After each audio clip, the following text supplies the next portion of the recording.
systems Yeah. and running the show again? My feet are killing me. I haven't been on the ice since April, so that was a hard adjustment. I don't remember him hurting that bad, but I guess that's what happens every training camp. Training camp's always a lot, and so no. But it's honestly, I woke up this morning. I was pumped. I'm just pumped. You get to this point of the year and you're ready to roll. But obviously, in with the new job and with the new opportunity, I've really enjoyed our group as people and getting to know our guys and kind of where their commitment level is. And so I'm excited about it. Now, obviously we got lots of work to do, but you could see out there the guys put the work in. And if we put the work in, the good things will happen. When, how quick, I have no idea, but I love the work ethic today. Our execution has to get better, but I love the work ethic. What do you hope to achieve today? Well, I guess I would make it a broader statement a little bit. Like out of camp, one, we want to start to build a culture here, and two, we want to make sure when this camp's over. And part of culture, I would say, is fundamentals. The fundamentals within the systems. The second goal would be to make sure your systems are in place. Third goal would be to figure out who's in what spots.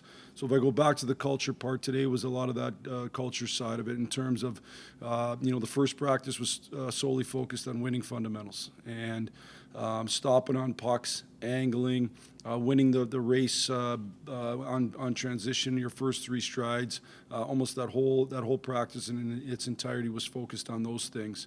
The second part of practice built from that, and we started to implement some of our track principles. But really, a lot of track is that work ethic side of it. So culture was a big part of what we want to do every day. Within that is the winning fundamentals, and that was a big focus for today. Is the speed where you thought it would be? I mean, you watched a lot of tape with these guys. Now you're finally seeing them together. Yeah, I mean, I think we created a little bit of a muddy track out there because there was a lot of stops and starts early, but the speed I can see on tape. I know we're a fast team. I know we have a good skating team on the back end and up front. So speed is something that we want to make sure that we make important.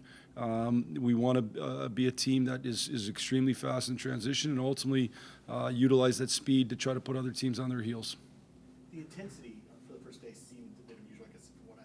How important is that to you to go right away at a certain level compared to kind of easing? And is that kind of what we will see throughout training camp, that level of intensity? Yeah, I mean, yeah, for sure. And I talked to the guys through the course of the summer, and I made it very aware that we weren't going to ease into it. We weren't going to dip our toes into it. I expect them to be in great shape. I expect them to have some stops and starts in them, and we were gonna go right at it right away. And I think making sure that work ethic's in place, that competes in place, those things are extremely important to us. And those are easy things to talk about, but you got to go out and do it. And part of, I'm a big believer, if your practices are extremely intense, almost the games become easy, and both from intensity, it can kind of show its way different, or show its head different ways. One is just making sure you're going tape to tape, like if your execution has to be great, winning battles, things like that. So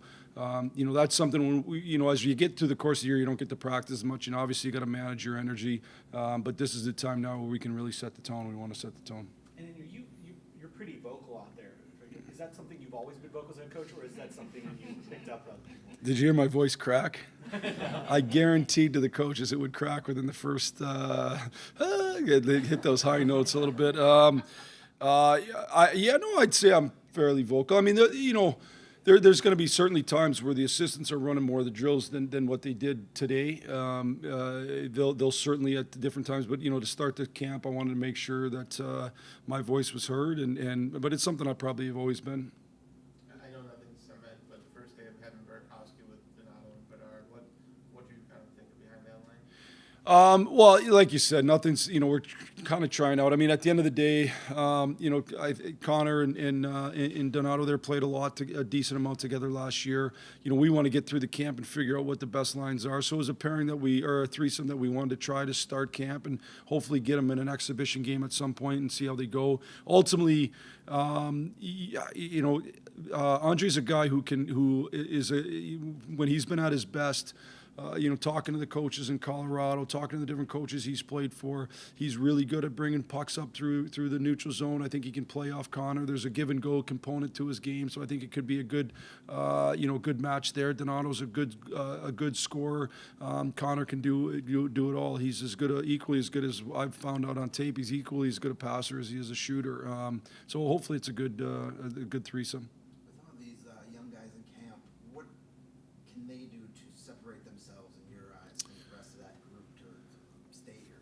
Yeah, I mean, I think you got to be great at what you're great at, and I wouldn't say it's a blanket statement that one guy. At the end of the day, I've said to people as we've talked individually, like, what separates you? What are the things that separate you? How can you make yourself a commodity on this hockey team or in the NHL? And I think there's a self-reflection that goes on with young players as they come into this league, because they might have been one thing in junior or college, and they have to kind of, there's only 2 spots on the top power play unit on the flanks. And so you might have been that in college, but you might not get there now. So then what can you do that separates yourself? So to me, it's more of a case-by-case basis. Ultimately, playing great hockey is how you separate yourself. And this is a league where the cream, the best are the ones that end up at the top. It's going to be a very young blue line this year, but there are a lot of good core pieces in Vlasic, Rinzel, Levshunov. How excited are you to work with them individually and see their growth as they kind of evolve into NHL players? It'll definitely be the youngest, D-core that I've been a part of in the NHL, but it's a very talented group, and talented in a way that I think translates to success, in a sense that they're extremely big, extremely long, extremely good skating. They're not like a bunch of guys that just beat people one-on-one. They do that. They're efficient in their games, which the best defensemen to me are efficient. So they're not flashy talented. They're legit talented.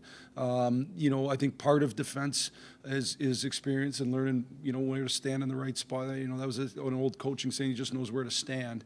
And there's some reality to that. Although young, we're going to have growing pains at times, but I'll take our chances with talent the way that we have it on the back end. Any early impressions of Nick Lardis? Well, I got a chance to watch him play up in Minnesota. I've got a chance to see him here today, or actually, I guess before the games, even watch him in practice. He's definitely somebody, when he gets in the scoring area, looks like he can score. You don't score 70 or whatever he had last year without being a really good goal scorer. The key at this level, or at the professional level, will be getting in those spots and having the puck enough to have those opportunities to shoot it in the net. He had some good chances up in Minnesota, and they didn't go in, but I think they will go in. So he's a guy that looks like a hockey player. Again, just eager to see his progress. How unique is it in your experience to have so many players, first or second year pros, and how critical does it make that with you and Jared Nightingale and Rockford to kind of set those habits with young guys starting their pro journey? Yeah, and I think it's an extremely important thing, is that you're setting, and it's kind of like what we talked about setting the tone in practice today. It's hard to. You can always loosen the leash later, but you can't pull it back a lot of times. So you got to make sure early you're setting the right habits, you're setting the right fundamentals, so that their games grow the right way. It's one thing in this, you can be a guy who gets points but doesn't play both sides of the puck, doesn't do those things. You're not winning at that point. So you want to make sure they learn how to produce offense while doing it in winning hockey ways, and I think that's a real critical thing. As a young group, in some ways, there's comparables to when I was in Grand Rapids in the American League. You have a young group of talented guys, and you have a group of, guys in their, early 30s for the most part, and they're kind of Papa Bears and help the young guys along. That's kind of, there's real comparisons to my experiences that I had in the American League. So, but in the end, I think, Coach said this to me a long time ago. He was a former player, said his best coaches made them do it right, and we're going to make our guys do it right. One thing about practice, there's intensity in the drills, but it seems like you also move them along really quickly, like exhorting to get in the circle for the next drill and stuff like that. How much is tempo, aside from intensity, how much is tempo important to you, and what kind of message that says in terms of how you value the player's time, basically? Well, the one thing I learned a long time ago is don't waste guys' time. We don't want to waste guys' time in meetings. We don't want to waste guys' time when they're out doing media stuff, whatever it might be. I think it should be efficient. And so our practices should be efficient. We should be organized. Our coaches should know where the pucks are going.